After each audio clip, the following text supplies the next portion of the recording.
Manjeet, we can begin.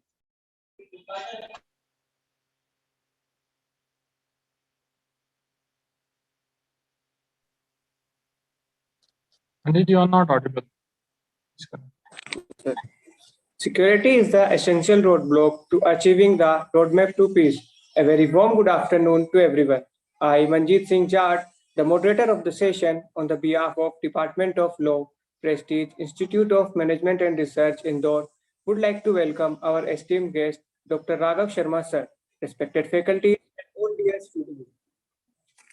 Today, as panelists, we have Assistant Professor Mr. Kamlesh Jain sir, Assistant Professor Mr. Nakul Singh Chauhan sir, and Assistant Professor Ms. Navrati Dongre ma'am, and student coordinators of EML committee, Ms. Priyanshi Jain, Mr. Nishant Jain, and Mr. Kshitij Raj Purohit, and the members of EML committee, Ms. Kashish Kamble, Ms. Muskan Pandey, Ms. Garima Shukla, Ms. Kiran Vaishnav, and Mr. Vineet Agarwal.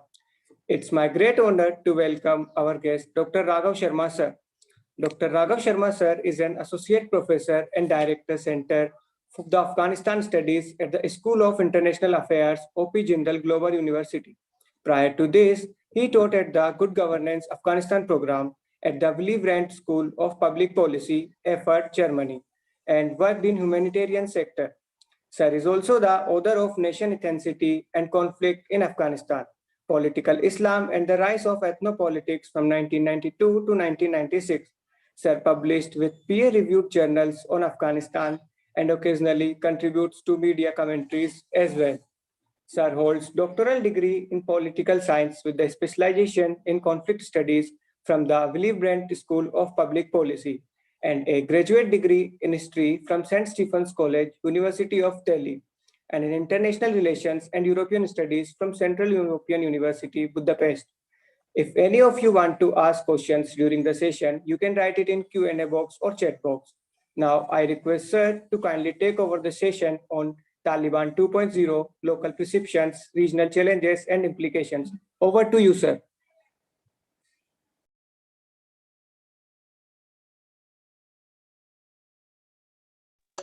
Sir, you are on mute, Raghav sir. Thank you very much, Manjeet, for that introduction. So I'll speak for about 30-35 minutes, and subsequently I'm happy to take questions from all of you. So this is going to be a fairly dense talk, so I don't have a PPT, so I'll just be talking about the Taliban and things that are not clear or maybe are abstract. Please feel free to bring those up, and I'm happy to take questions from you. If I exceed the time limit, please let me know. Okay. So I think to begin with, I'd just like to thank the Prestige Institute of Management and Research for inviting me to engage with your student body on the recent developments that have taken place in Afghanistan. A country which is in many ways close to India, but it's a country that Indians know very little about.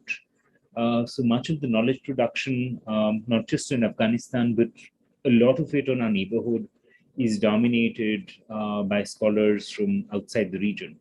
Right? We have very little impactful knowledge production taking place in India about a neighborhood. And I'd also like to, before I move on, thank, apart from the Institute, I would also like to thank Kshitij for putting all of this together over the last couple of weeks. So he's been coordinating all the minute details for this event. So thank you, Kshitij, for all your time and effort in this. So I think it's very important for us to be having this conversation on Afghanistan because, what transpires in Afghanistan is going to impact all of us very significantly, right? Afghans will be impacted by it the most immediately and the most, perhaps the most profoundly, but these developments are not going to leave this region untouched in general.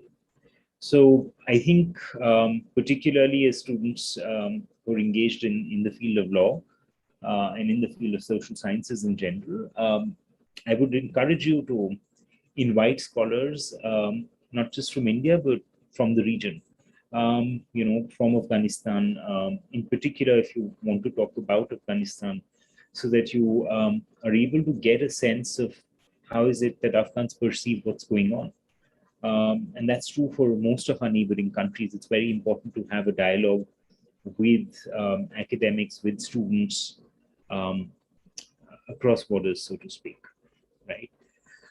So I'm going to divide my talk essentially into two parts. So in the first part, I'm going to tease out how Afghans perceive the Taliban's propulsion to the political center stage, and what Taliban rule likely means for them. And in the second part, I'll take a look at how the ongoing developments are perceived by Afghanistan's neighbors. So I'll be looking at Pakistan, India, Iran, to an extent, Russia and China, right? And what are some of the potential implications that will flow from the Taliban's capture, essentially, of the state? So I myself have had a fairly long association with Afghanistan for the last decade and a half. Kabul, in a sense, has been a second home for me, where I've forged, very deep bonds of friendship. I've made some very good memories. And for many of my friends, colleagues, institutional partners, this is more than a geopolitical development. For them, the rise of the Taliban signifies in many ways a crushing essentially of their dreams, of their aspirations, of everything they had strived very hard to build over the last 2 decades, essentially. And Afghanistan today, under the shadow of the Taliban, adorns a very, very, very different look from how we have known the country. So not only do we see fewer women out in the streets in the cities in particular, but what's very striking is that the attire of the men has changed as well. So seldom do you see men donning Western attire. So they've all reverted back to donning the traditional attire, often dictated by the fear of the Taliban. Women's faces are being raised essentially, as are those of Afghan cultural figures from the public domain, right? And they are being replaced by theocratic slogans essentially of the Taliban. And this contrasts very, very starkly with, memories of a country where the urban youth had aspirations like you and me. They push social boundaries on issues of religion, on issues of gender, on issues of education, right? Cities like Kabul, Mazar-e-Sharif, Herat have been a very interesting melting pot of cultures that, symbolized what modern Afghanistan essentially stood for.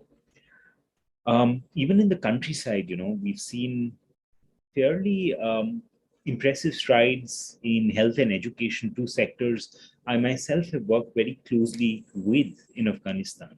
And these are sectors that have engineered profound change in the country over the last 2 decades.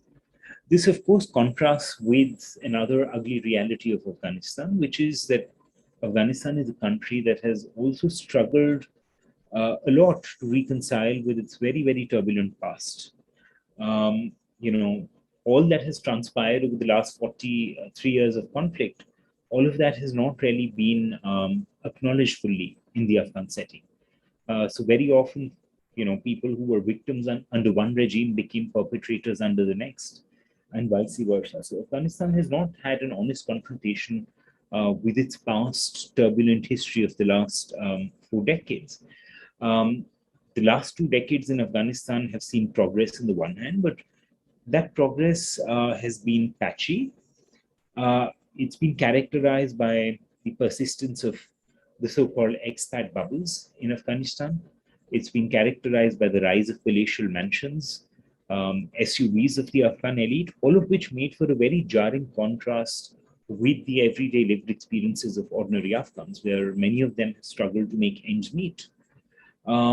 It also contrasted starkly with the phenomenon of night raids in insurgent strongholds in the Afghan countryside. There has been no uniform experience of the last 20 years, in other words, in Afghanistan. It's been a very mixed landscape. But despite this mixed landscape that has characterized Afghanistan, I can say with, I think, a fair degree of certainty that the Taliban's return to power, and in this manner, was certainly not supported by a majority of the Afghans.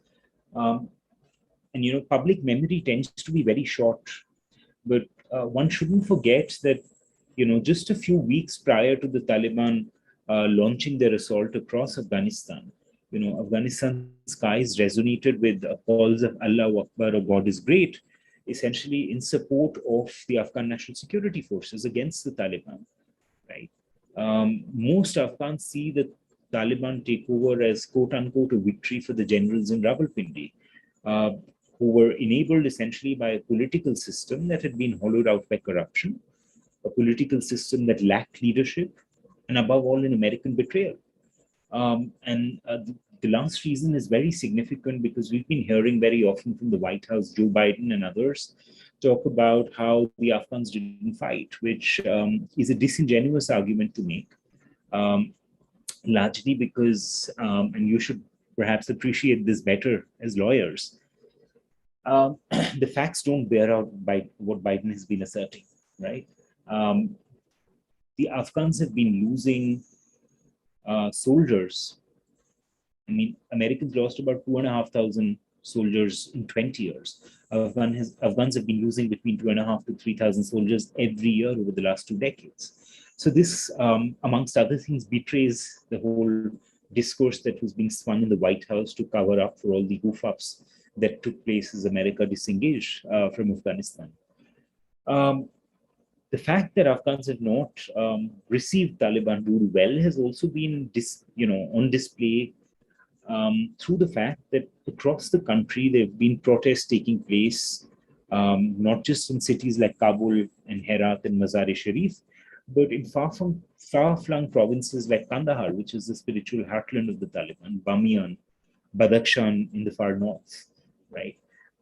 So Taliban rule has not been welcomed unanimously. Yes, the Taliban, therefore, perhaps are the most dominant force, but it would be fair to say they're perhaps not the most legitimate force. And what these developments, in terms of how Afghans are reacting to Afghan rule, attest to is that, something I've been arguing for many years, that this is not the Afghanistan of the 1990s or even 2001 when the Taliban was toppled. There's been a lot of social, cultural, intellectual churning that has taken place in Afghanistan over the last 2 decades.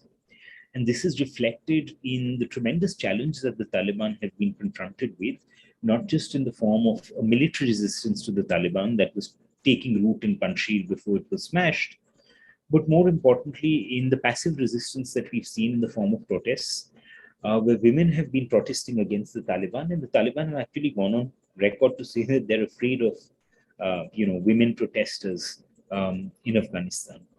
We've seen this in very powerful rebukes that Afghan journalists have given to the Taliban in a press conference. So, when the Taliban seized power, in their very first press conference before the international media, they said, well, we announced a general amnesty for everybody who was involved in crimes of the past regime in Afghanistan. And in response to that, and I think this was very brave of the Afghan journalists, given the risks that they face. In response, the Afghan journalists turned around and told the Taliban spokesperson, Zabiullah Mujahid, well, you have given, general amnesty to people who you believe have committed crimes, but will the nation forgive you for your past crimes that you have committed against them, right?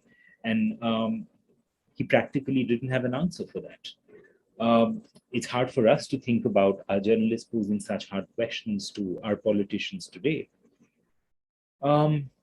We've also seen protests coming in from the Pashtun belt in Afghanistan. So places like Jalalabad, Paktia, Paktika, Khost, all of which, were seen as a hotbed of Taliban insurgency. There's been a lot of popular protest against Taliban rule here as well.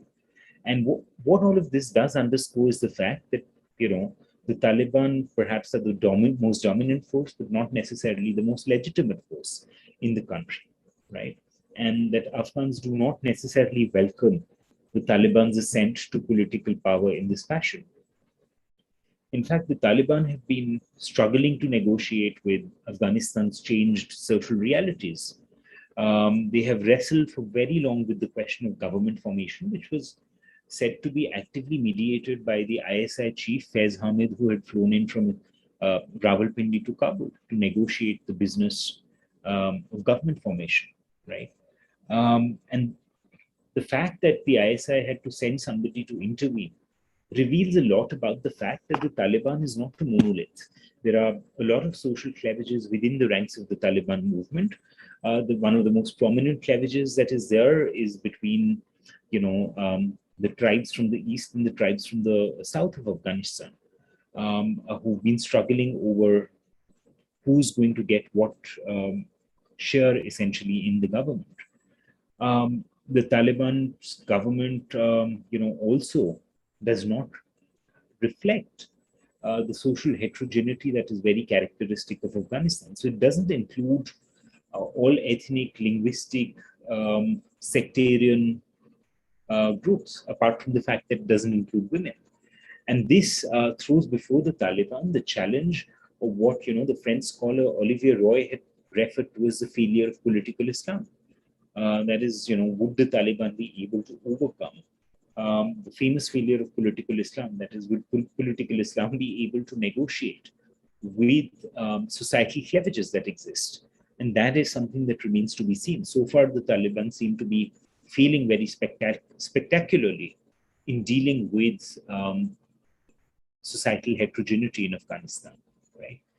The government essentially of the Taliban is one that comprises of people who are designated terrorists, criminals, and drug lords, and is anything but inclusive. So it includes only people who are sympathetic to or have been part of the Taliban movement.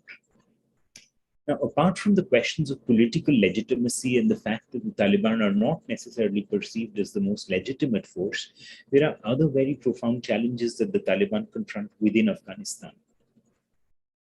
The first of these challenges is economic.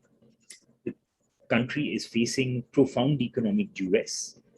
And that economic duress has only mounted with the collapse of the banking system, the collapse of the Hawala system, by rising food inflation, the fact that, economic hardship has been compounded by the onset of the COVID pandemic.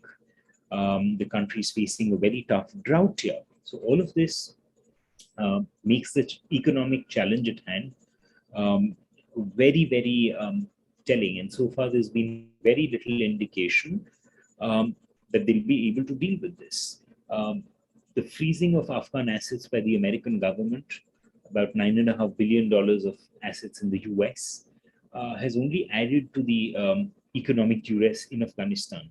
And the Taliban have not appointed any technocrats to man their banking and other economic systems. They have mostly appointed mullahs and maulvis who have no expertise in guiding the Afghan economy. So the future, in short, essentially looks bleak. A new addition that we see in the bazaars of Afghan cities essentially are rows of household items on sale by those who either fled the country or are wanting to flee, or are sales by those who have no cash and are staring essentially at a bleak future. There have been reports coming in of families selling their children essentially to put bread on the table. So urban centers, in fact, have witnessed in response protests by the citizens against the Taliban, calling for them to essentially reopen offices, provide access to education, give them access to livelihoods. In addition to all of this, the country is staring at a collapse of its health system because the World Bank, which funded most of the health centers across the country, has frozen the funding, which means that there are no medicines, doctors are not getting salaries. So it is a matter of time that, the health system also begins to falter and collapse. There is also a challenge of avoiding a power blackout, because Afghanistan is a country which is energy deficient and imports most of its energy from Central Asia, primarily from Turkmenistan, Uzbekistan, and Tajikistan. And in fact, India played a very important role in laying the transmission lines from Central Asia to Afghanistan to power up Afghan cities, particularly the capital, Kabul. But Afghanistan has not paid its electricity bills since particularly the collapse of the government. And, the consolidated debt to Central Asia alone for electricity is $90 million. And this, coupled with the fact that Afghanistan's political relationship with Tajikistan has become increasingly fictitious over time, it's going to make the possibility of Afghanistan losing access to electricity and in turn cutting the country off all the more pronounced, right?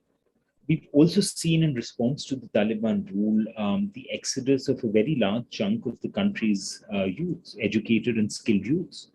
And this is going to have very, very profound reverberations because it makes the future look only more grim and more uncertain. The UN estimates about 500,000 Afghans, mostly young, educated, skilled Afghans, are going to leave the country by the middle of next year. So this is going to pose a very serious challenge to governance because the Taliban are going to find it extremely hard to skill, educate, and train an entire generation essentially to run the country. Right? And the fact that the Taliban have installed mostly mullahs and maulvis to positions in banks and ministries has only undermined further the confidence in their ability essentially to govern. They're going to find it very hard to make a transition from an insurgent movement to a movement that is able to govern the country, right? And most Afghans I've been talking to, most of my friends, my ex-colleagues, they essentially, detest the prospect of serving under mullahs and maulvis. And they say, I mean, why should we serve under an incompetent maulvi or a mullah? There are places in the mosque and not in a ministry or a bank, so we're not going to report to them. So they don't see any hope for the future and want to essentially leave the country. So all of this means that if the Taliban do not get the economy up and running, they will face serious challenges in running the government, right? And there are 2 or 3 pathways through which the Taliban are likely to cobble together money essentially to fund their regime, which is, they get doles from the BRICS countries, that is Pakistan, Russia, Iran, and China. And that is happening to a limited extent. China has given out some doles. And that's not surprising because China has had one of the best working relationships with the Taliban from the 1990s. Pakistan has been giving out some aid, but it really cannot afford to run the Afghan economy because its own economy is in doldrums. And Russia and Iran have developed cold feet. The second potential route could be that they supplement this income with income that they generate from narcotics, which has been one of the largest sources of income sustaining the Taliban as an insurgent movement throughout the 2000s. And the third, of course, way they might choose to supplement their income to cobble together some basic resources would be that they demand cuts from NGO projects, which is what they've been trying to do at least, but have so far not been successful. Now, one question that many people ask is, Taliban 2.0, is it very different from Taliban 1? That is when Taliban ruled the country. It is different in the sense that the Taliban today have a more sophisticated PR machinery. They have embraced the audiovisual medium full-fledgedly to propagate their message far and wide. Some of their leaders, particularly the ones who were in Doha negotiating with the United States, perhaps have greater exposure to the world, which has moderated some of their political agenda. But it's other than that, I think the core values of the group really have not changed. The Taliban remains committed to its reactionary Islamist agenda. It continues to maintain ties with terror groups like the Al-Qaeda and the Jaish-e-Mohammed, something that is endorsed in a number of UN Security Council reports, something that NATO commanders endorsed well before the US began its disengagement, and something that's been reiterated in a number of reports. And it just goes on to show that the American pullout had more to do with political expediency than with realities on the ground. Human rights abuses under the Taliban are widespread, right? And in fact, they're not being reported because there's very limited media presence on the ground. So we don't really know the extent of what is going on in the provinces across the country. Their outlook to women remains regressive as ever. And their government is the exclusive preserve essentially of, their fellow travelers and doesn't take along everybody in Afghan society. So what this means in the long run is that the way the Taliban are going about the business of governance, that is if they intend to govern at all, it doesn't augur well. And it is eventually going to generate friction and instability in the country. They'd at best be able to sustain for a year or so, but there is a very high possibility that if things continue the way they are continuing, we are going to see the country degenerate into anarchy sooner rather than later. Now, how are all these developments within Afghanistan being viewed in the neighborhood? The one country that has perhaps been the most vocal cheerleader of the Taliban has been Pakistan and its Prime Minister Imran Khan. And Imran Khan's statement after the Taliban takeover is noteworthy, right? He described the Taliban takeover in the following words, and I quote, "Afghans had broken the shackles of slavery," unquote. However, the fact that we've seen widespread protests against the Taliban and their patrons in Rawalpindi, the fact that we've seen very chaotic scenes at the Kabul airport and the not so well-known scenes at border crossings of Spinboldak and Chaman with Pakistan, attest to the fact that how Afghans are reacting to Taliban rule. Taliban rule essentially invokes fear. It underscores the lack of trust in the words of the Taliban. And this is clearly not how breaking shackles of slavery looks like. Most of the educated, skilled youth in Afghanistan have either fled or are planning actively to flee the country. Right? So this is not what breaking the shackles of slavery looks like. On the contrary, Afghans perceive many of the recent developments as a process of colonization by Pakistan. And these fears are well-founded, not only in light of the past history, but very credible reports, including first-hand accounts that have been shared with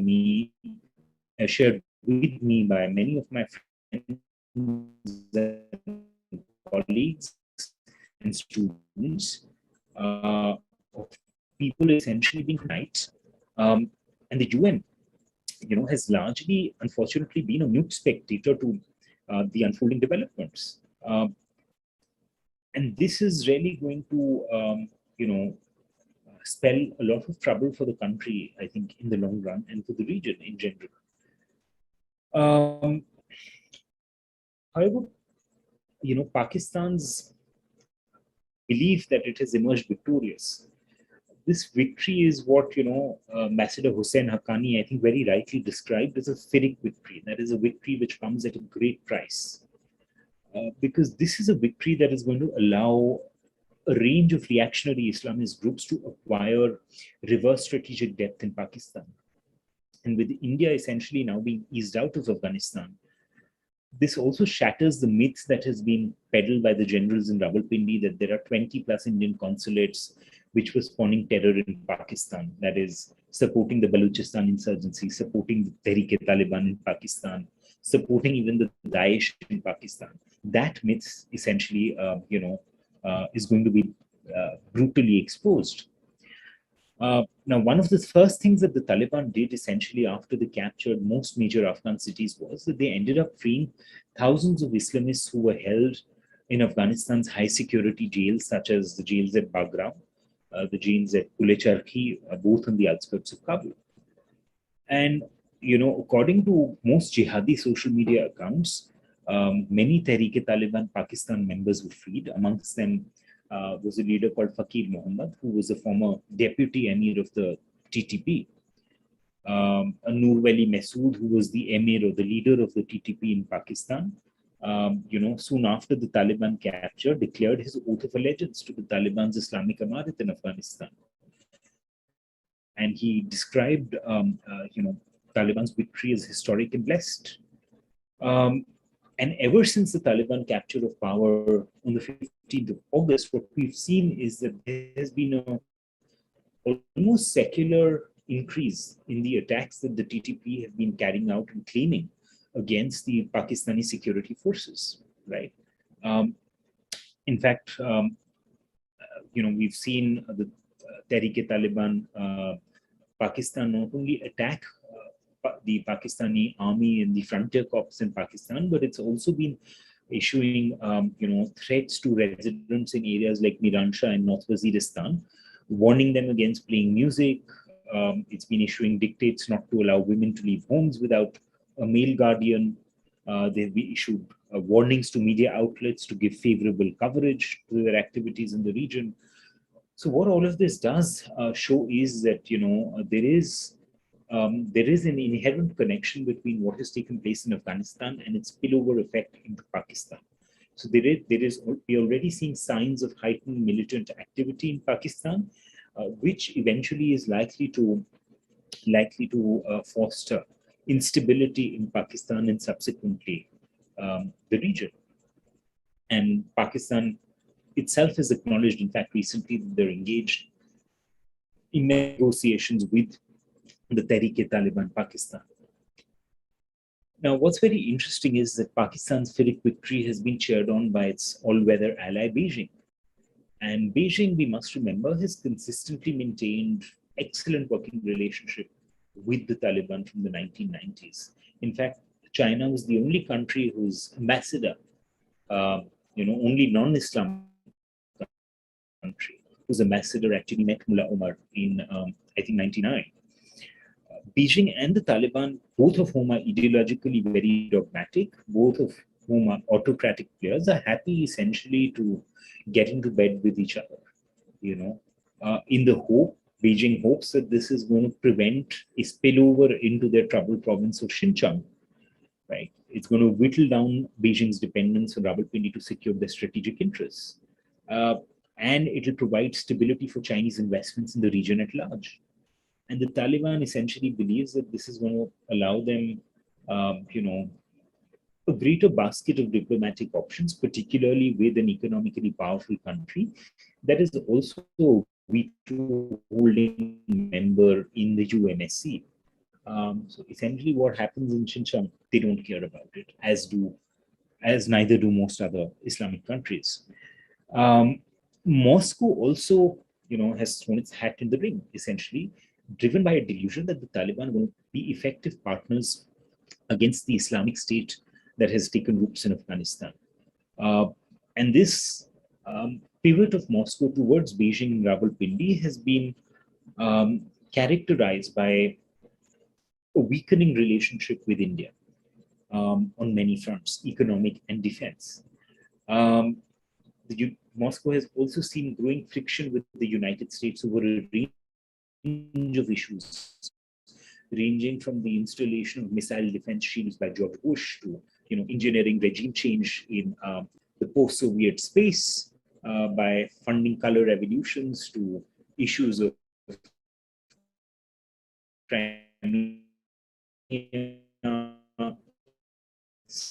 Syria to Venezuela. This has consistently undermined the relationship, and this is a far cry from what the Russia-US relationship looked like when America had intervened in Afghanistan. Russia had supported the Americans; they allowed them access, through the Central Asian republics into Afghanistan. They shared intelligence. All of that changed, within a decade. Now, how does India look at what's going on, and how is India's role looked at in Afghanistan? India, on its part, clearly has reason to be worried about the developments in Afghanistan, to which, unsurprisingly, it's been a mute spectator. Given the close nature of the relationship of the Taliban with not just the Al-Qaeda network that remains active in Afghanistan, but given the close links that the Taliban has with groups like the Haqqani network, which has been regarded as the veritable arm of the inter-services intelligence of Pakistan. And the Haqqani network had carried out some very deadly attacks, including the bombing of the Indian embassy in Kabul in 2008. Given the nature of the relationship, therefore, that this current regime has with Rawalpindi, with Beijing, with groups like Al-Qaeda, the Haqqani network, the Jaish-e-Mohammed, right? In fact, the Jaish-e-Mohammed chief Masood Azhar visited Kandahar soliciting support from the Taliban somewhere towards the end of August. All of this, certainly should cause India enough reason to worry, right? Because, when the Taliban ruled the first time around, Afghanistan had become a space for a host of elements, anti-India elements, who operated from here. But the challenge for India is magnified by the fact that, in the 1990s, India had a number of regional allies on the Afghan question. We were working very closely with the Iranians and the Russians, and we supported the opposition of what was the then legitimate government of Afghanistan by working with these three countries, Tajikistan, Iran, and Russia. Today, that convergence of interest between these three countries does not exist. Russia and Iran have thrown their lot really with the Taliban. And Tajikistan alone is not going to be sufficient to stem the rise of Taliban's power, as it were. So India has lost ground politically, right? And given the close relationship that these groups have with other pan-Islamist terror organizations, with the ISI, India has reason to be worried. However, I think what is more worrisome for India is the fact that India has lost ground, not just politically, but also at the people-to-people level. India has been silent for most part on what has been taking place in Afghanistan, something that has disappointed many Afghans. But even more striking really is India's very watched up visa policy. India has failed to issue visas even to its allies, including ministers who've been allies of India for 2 decades or even longer. Many of them have studied in India. They know the language. India is a second home for them. But India has failed to evacuate people who stood by India essentially and batted for India over the last 2 decades. So we've left them effectively in the lurch. Indian academic institutions have also lagged behind. There is not a single Indian institution or university which is part of the Global Scholars at Risk network that aims to offer safe sanctuary to scholars, lawyers, civil society activists, journalists, who are at risk essentially because of the regime change and the ongoing developments in Afghanistan. All major institutions of the West essentially have joined the network. They've been pretty vocal about what's been going on. India is essentially nowhere in the picture, right? Even the ICCR, which otherwise prides itself in giving out, I think, about 800 to 1,000 scholarships every year, has had no strategy and no communication for Afghan students who are offered scholarships for the upcoming academic year. And this essentially is going to damage India really very badly in the long run, because this has sent out the wrong signal. And I'm happy to talk about this at greater length when we break into a discussion. So India essentially is, has a daunting task essentially ahead of it as it seeks to negotiate this reconfigured landscape in its neighborhood. And effectively, the current policy of total non-engagement and a total disengagement from the Afghan people as the West neighborhood to Rawalpindi and Beijing, which is not going to do us any good in the long run. The third set of countries that are concerned to a certain degree by what's going on in Afghanistan are the three Central Asian republics of Turkmenistan, Uzbekistan, and Tajikistan. And that's because they fear a spillover of radical reactionary Islamist groups like the Islamic Movement of Uzbekistan, from Afghanistan into Central Asia.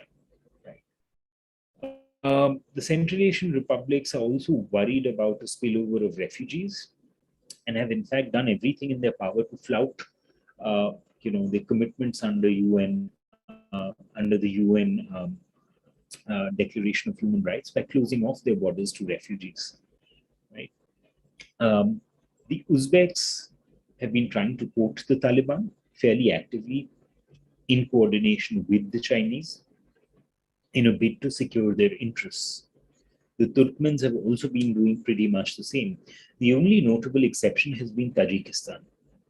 which has in fact thrown its weight behind the resistance movement.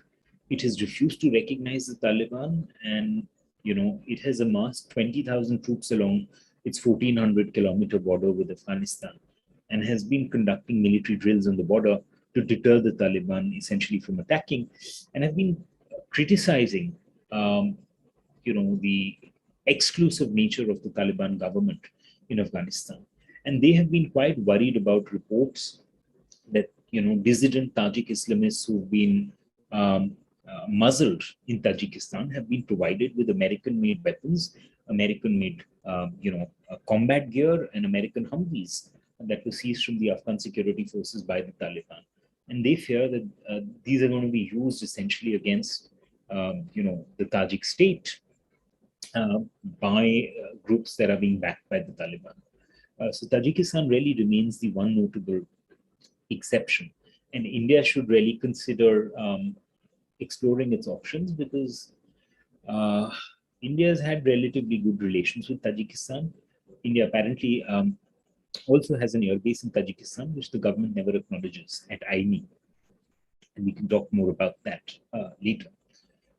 Now, coupled with all of this, what we also see is that, the presence of the Daesh or the Islamic State, which amongst other things has claimed responsibility for the airport bombings, muddies the waters further.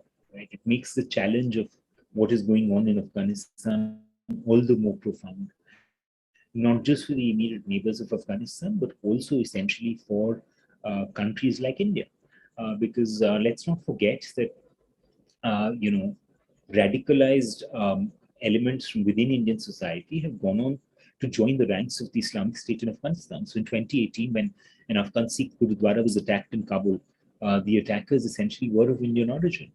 And they essentially, in turn, were inspired by the agenda of the Daesh, and they were revolting against what they believed were atrocities being committed by the Indian state, against its minorities. So the challenge essentially for India is only going to, it's been magnified, let's put it this way, with the rise of groups like the Daesh, because the challenge is not just physical, it's also an ideological challenge, which I think the state will have to very actively and proactively confront. Now, should Afghanistan continue to witness persistent instability or renewed recourse to violence, Pakistan and Iran are going to be impacted most immediately. They will both have to deal with the flow of refugees. They already host millions of refugees, but those numbers are only going to be inflated further.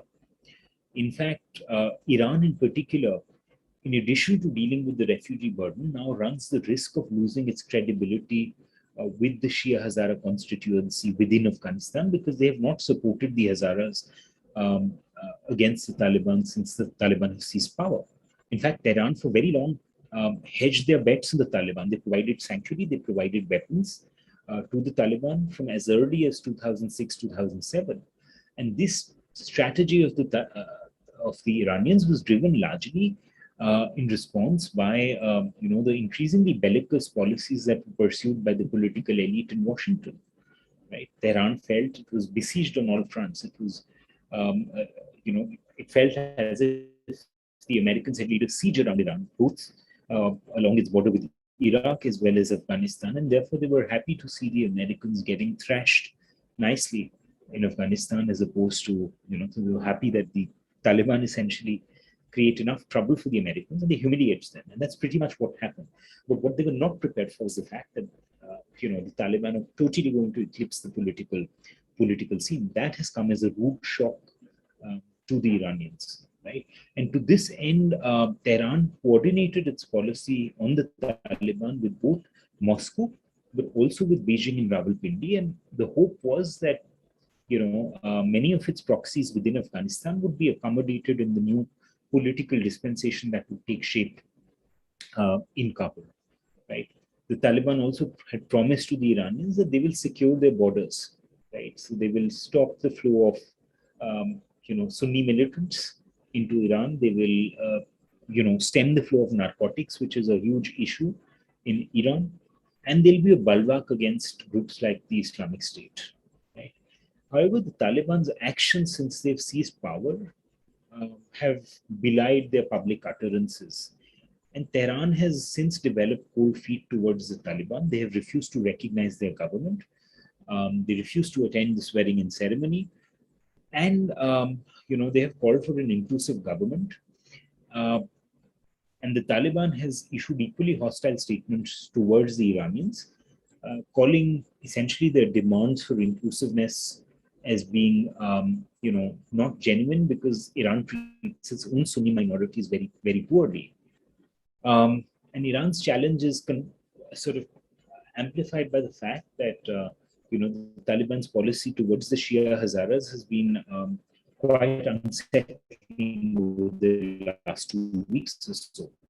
It's been forcing many out of their home and their land.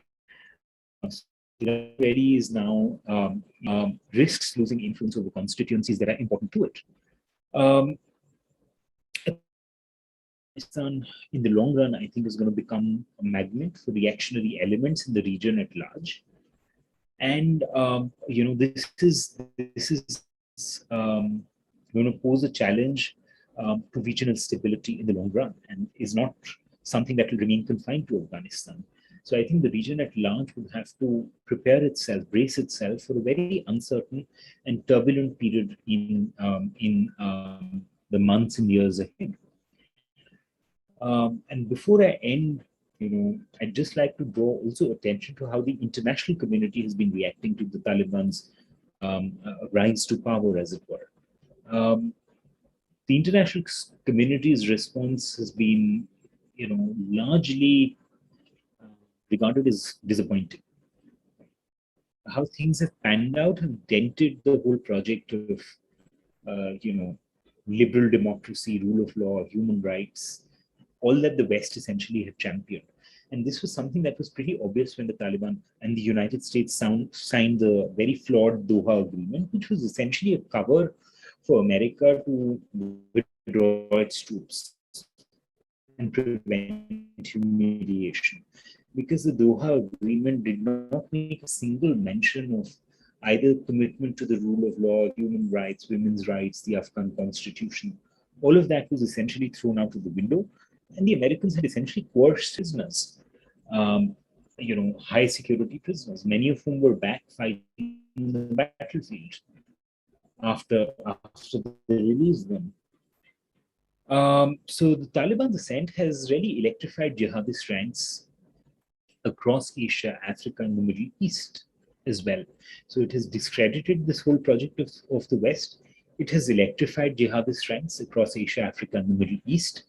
And international bodies like the United Nations have really been found wanting in terms of a robust response to the unfolding situation.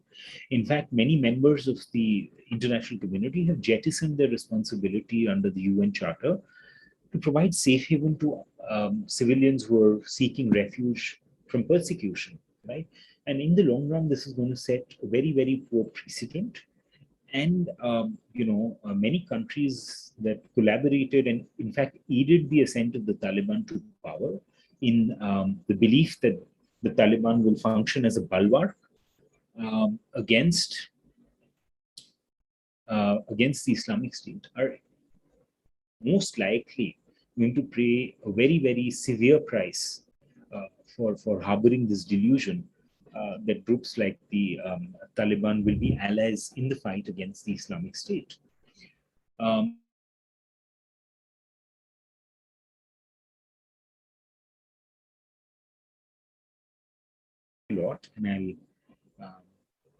I'm happy to take questions and set the floor rolling for a discussion.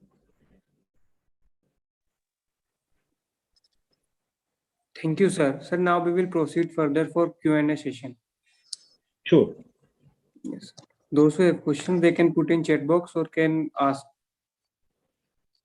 I'm okay either ways. Sir, I have one question. Yes.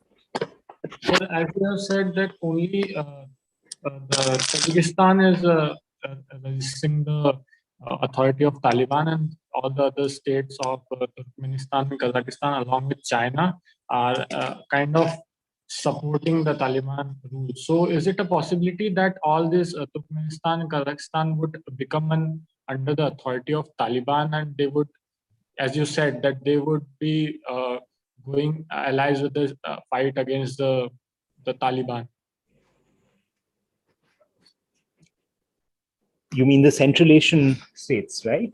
Yeah, sir. Is it a remote possibility that in future they would be under the authority of Taliban, and they might be difficult? It would be difficult to beat Taliban in the future by the international community. Well, I don't think that they will come under the authority of the Taliban. The challenge would be that they are more likely than not, they're going to face a heightened challenge from Islamic radicalism. That is what a lot of the Central Asian countries are worried about, because remember, all the Central Asian republics that came into existence after the Soviet Union dissolved, they are ruled essentially by autocrats. Many of them are vestiges of past communist rule. They have crushed not just the Islamists, but they have crushed all opposition with an iron fist. So they're quite worried about the fact that A, there's going to be contagion, B, it threatens their own personalized rule very, very directly. Right? That is the most profound challenge. I don't think that the Taliban would be able to take over physically, right? Because the Russians won't allow that, and the Russians are the next security provider, for this region under the ambit of the CSTO, of which most Central Asian countries are members. So I don't think that a physical takeover is going to be possible. What they are worried about is ideological spillover, ideological contagion, and the problem of narcotics. Because most of the Afghan narcotics essentially are smuggled onwards into Europe via Central Asia. So, and this is important and interesting because, when the Taliban fell in 2001, their last stand was not in Kandahar, which is considered their spiritual homeland, but in the province of Kunduz. And the reason why Kunduz was important is that Kunduz provides a very important border crossing into Tajikistan, and that's where most of the narcotic smuggling happened, and that's a huge money spinner. And the reason why this is a problem for the Central Asian republics, the Russians, the Iranians, is that while people make a lot of money, when you have large-scale narcotics usage in your population, essentially it imposes heavy costs on the state because they have to spend a whole lot of money to rehabilitate these people, to treat them. So it costs them millions and millions of dollars. Plus, Russia is a country which is characterized by negative population growth. So what has happened is that narcotics usage means that they use common syringes. So AIDS became at one point very prevalent. So it was impacting the population growth as well. So these are the more challenging concerns that they are confronted with. Thanks so much, sir.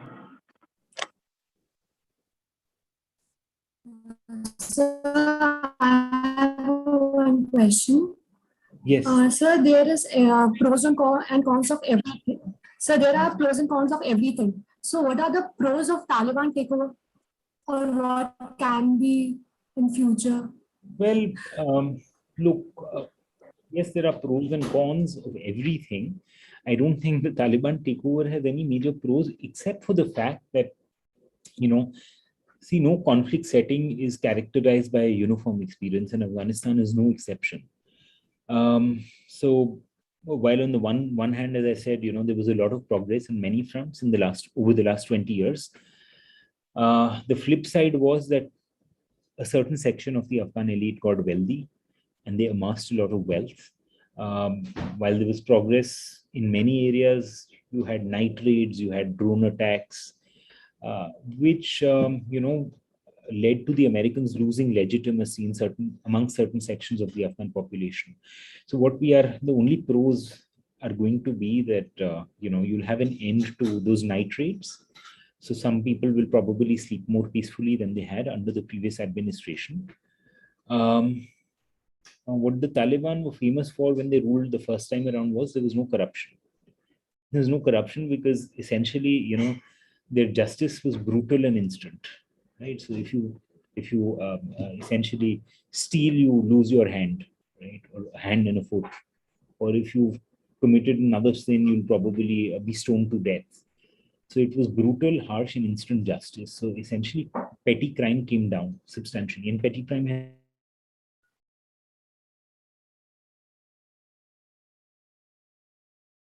all of that had really spiked, particularly in the urban areas. That is going to come down, but how long will they sustain it?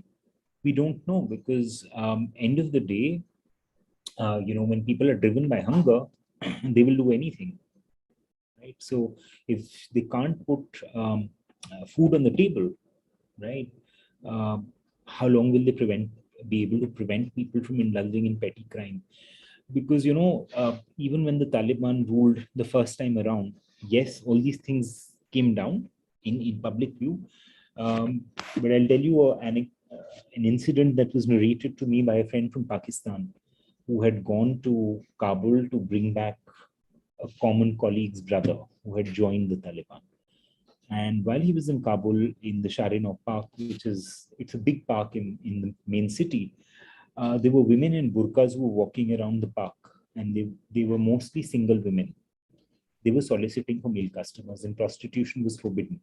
And if they were caught, they could have been stoned to death, or they could have been just executed publicly. Yet they chose to take that grave risk because essentially the kids were dying of hunger. So in other words, given the way things are going, how long would they be able to sustain this is anybody's guess.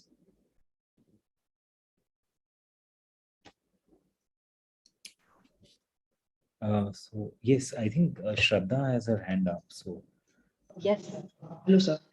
So my question is, as you said that the approach of Afghan population is different towards this over this time as it was back before 2 decades, right? So I have like two questions. One thing, given the investment that India has made in Afghan, whom should we help basically in a way support the Afghan population, their human rights, or the Taliban's? Because again, we are worried about the terrorism they are going to support. And the Taliban people, the kind of protest that you suggested they are doing, especially women. So what change it is going to bring in the regulations of the kind of government, the laws and the way, the manner in which they'll be governed by the Taliban? look, there are two things. One, I don't think India did a very wise thing by totally rejecting contact with the Taliban. The question that the Taliban will be rehabilitated politically became very obvious in the London conference in 2010. And India was an outlier at that conference. The question before the international community was not if the Taliban will be rehabilitated, when and how will that process take shape, right? And India, who was represented at that conference by S.M. Krishna, who was the then foreign minister, and they rejected the idea of talking to the Taliban, which I don't think was a very good move, because engaging does not mean awarding recognition or awarding legitimacy to the policies of the Taliban. We should have kept a channel of communication open. We didn't do that. We didn't do that for very long, even when the situation in the ground was changing very, very rapidly. India was totally missing in action, so much so that even with Russia, which a country that is considered to be friendly towards India, the Russians didn't even invite us to talks with the Taliban. We had to struggle and push our way in, literally, to the talks that were convened by the Russians. And I don't understand why there was this hesitancy to engage with the Taliban, because yes, it's true that they are close to Rawalpindi, but so are the Kashmiri separatists. Haven't Indian governments engaged with them? What about the movements like the NSC and IN in the Northeast, which are aided by a range of external actors from the ISI to Beijing? we've engaged with all of them, right? And they are essentially secessionist movements that threaten the territorial integrity of the state, something that is considered to be very sacrosanct for most states, sovereignty. Yet we have engaged with them, but we chose not to do so with the Taliban. Now, this was a time when India actually should have stepped up its engagement and, continued talks with the Taliban, because there are divisions within the ranks of the Taliban. And I think if realpolitik demands that to secure your interests, you essentially harness those divisions, you find a convergence of interests and see what you can do to work together. We have not done that. So what are we going to do? Are we going to then allow your entire Western neighborhood to be overrun by Beijing and Rawalpindi? That's what it's going to amount to. Who should we support? Now the question is who is willing to accept Indian support? I mean, India's standing has really been damaged by what India has done in the last couple of weeks, which is, we announced e-visas, which frankly was seen by many now, or is being seen in retrospect by many, as nothing more than a publicity stunt. Because we logged about between 15 to 20,000 applications, and we've not issued a single visa, including to ministers in the former government, including to diplomats who are posted in India for 7 years, 8 years. We promised them that we'll evacuate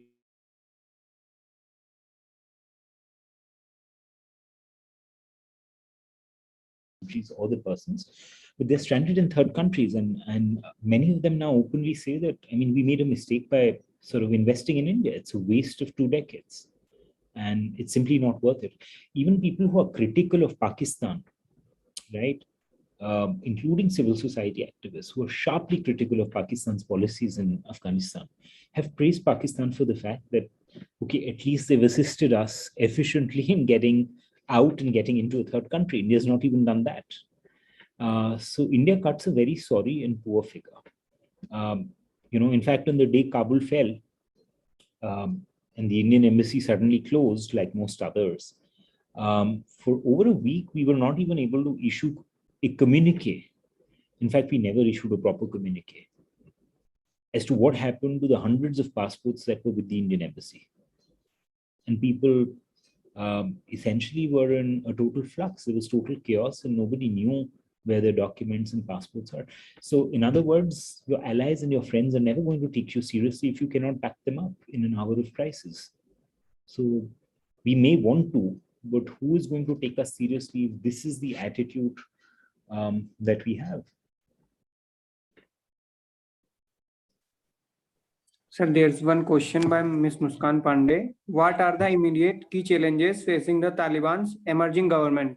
So Muskan, as I flagged in the talk as well, economic challenges are going to be very profound because the government effectively has no money, right? The reserves of the central bank totaling to about 9.5 billion are frozen in the United States. And I don't think it's going to be anytime soon that we'll see those reserves being unfrozen.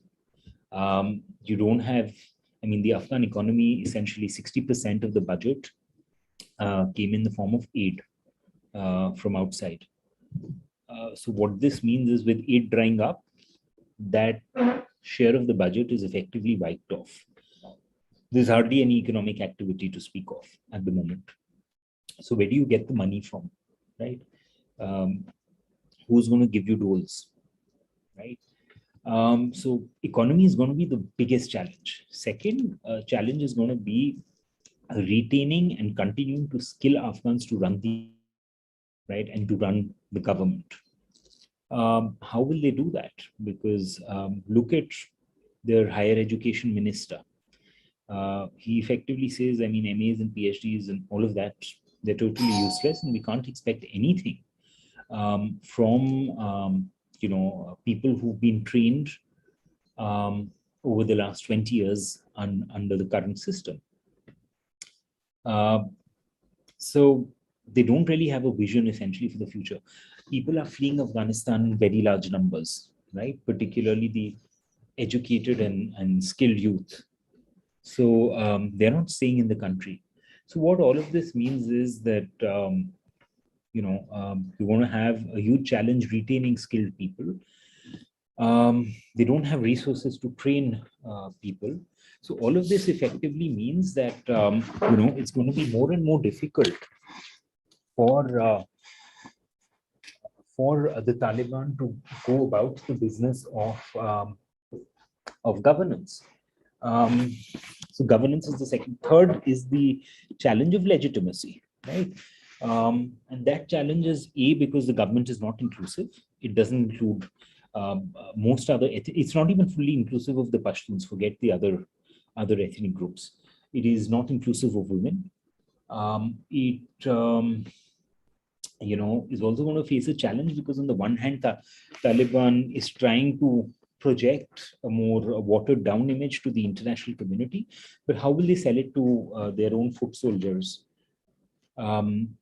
Because the foot soldiers are not going to buy a watering down of their ideology. Just to give you an example, many journalists went around the country and they asked, what are you going to do with the fencing that the Pakistanis have erected along the Durand line? So the Durand line is a line that, in a nutshell, the history is that was the line the British drew up in 1893, which sliced up the Pashtun heartland between Pakistan and Afghanistan. The Afghans have never recognized the Durand as the international border, which is what has led Pakistanis to support a range of Islamist groups against the Afghan state. So, the Taliban foot soldiers were asked, what will you do with this fencing that the Pakistanis have erected? Now, ideally, the response of these foot soldiers should have been neutral, if not sympathetic to Pakistan, because everybody knows that Pakistan was the rest and recreation facility for the Taliban. The soldiers said, well, wait till we, firmly have our feet on the ground in Afghanistan. We're going to rip out this fencing one by one, and we'll sell it off in the bazaar. And then we'll see what we do with the Pakistani state. Sir, I have one question. Talk about a watered down image to garner international legitimacy and secure, pliability from their foot soldiers on the ground. There's a huge disparity between them. So Kiran has her hand up. Yes, sir. So my question is, what are the domestic factors that have handicapped the post-Taliban Afghan government and sustained support for the Afghan Taliban insurgents? Domestic factors, can you repeat the first part that have? Can you repeat just the first part, Kiran?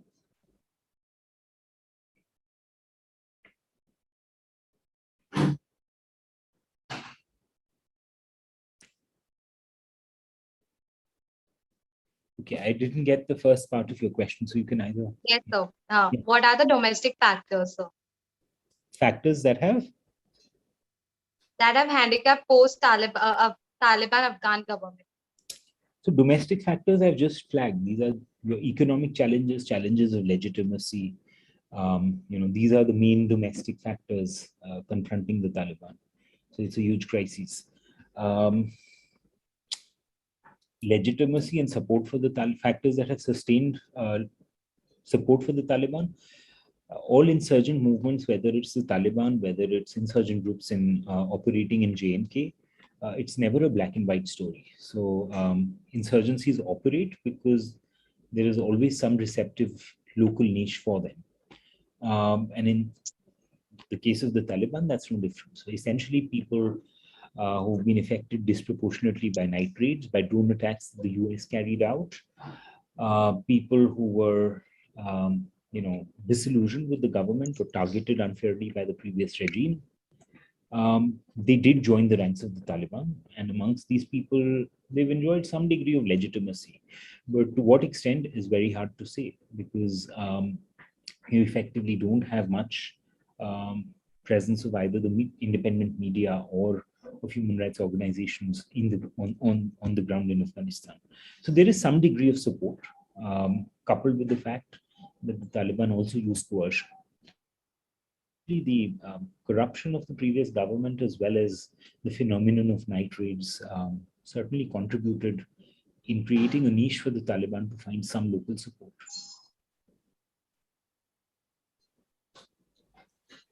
Yes, sir. So now I request Mr. Yes Patak for vote of thanks.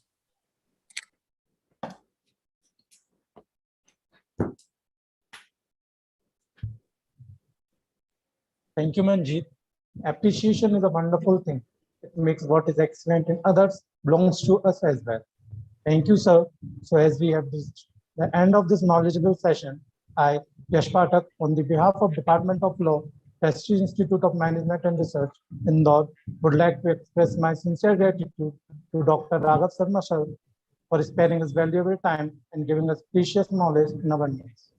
I would also thank Assistant Professor Kamlesh Jain sir for organizing today's EML and for his vision and guidance at every step. I thank Assistant Professor Nakul Singh Chauhan sir for his support throughout the session. I thank Assistant Professor Navrati Dongre ma'am for her presence. Sincere thanks to student coordinators of EML committee, Ms. Piyanshi, Mr. Nishan, Mr. Kshitij, and other committee members for making this EML a true success. Most important thanks to all dear students for being patient and gaining all the knowledge and lessons calmly. Thank you. Thank you, sir. Thank you. Thank you so much, sir, for coming. Yes, sir.